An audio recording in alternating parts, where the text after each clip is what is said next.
A priori, tous les êtres vivants ont besoin de respirer. Cependant, tous les êtres vivants ne respirent pas forcément dans l'air. Certains vont avoir besoin de respirer dans l'eau. Dans cette vidéo, nous allons donc voir les différentes techniques qu'ont pu développer les différents êtres vivants pour pouvoir respirer dans le milieu dans lequel ils vivent. Voyons d'abord la respiration dans l'air. Le premier type d'organes qui permettent une respiration dans l'air sont les poumons. L'homme, par exemple, possède des poumons qui lui permettent de pouvoir échanger des gaz avec le milieu extérieur. Lorsque l'on regarde un poumon en détail, on peut voir qu'il est constitué de différents éléments, la bronche, les bronchioles et les alvéoles pulmonaires. Au niveau des alvéoles pulmonaires, qui sont des sortes de sacs, l'air va pouvoir entrer et des gaz vont pouvoir traverser la paroi de l'alvéole pour rejoindre des capillaires sanguins et donc être acheminés jusqu'aux différents organes de l'organisme.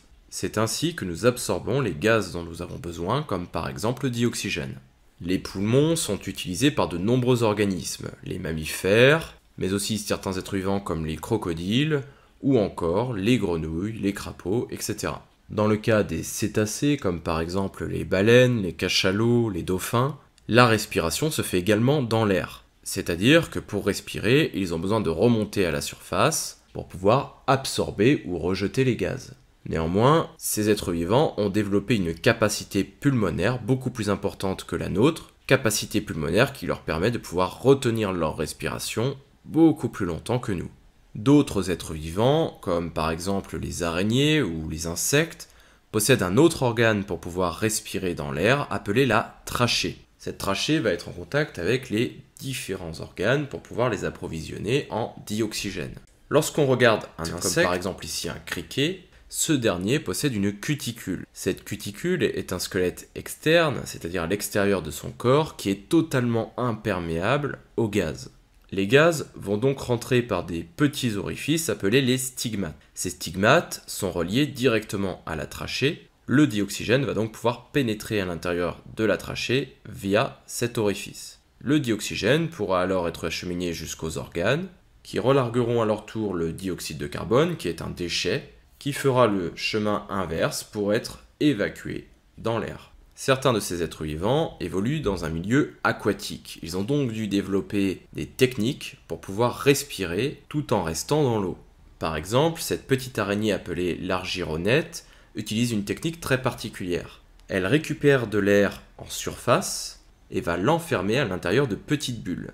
Une fois placée au niveau de son nid, ces petites bulles d'air vont lui permettre de respirer tout en restant dans l'eau. C'est le cas notamment des animaux qui possèdent des branchies. Le maquereau, par exemple, possède des branchies. Pour pouvoir observer ces branchies, il faut déjà décoller l'opercule, qui est une plaque osseuse située au niveau des ouïes. Sous cet opercule, on peut alors observer plusieurs branchies. Chaque branchie est constituée d'un arc squelettique et de lamelles branchiales. Ces lamelles sont elles-mêmes constituées de plusieurs filaments.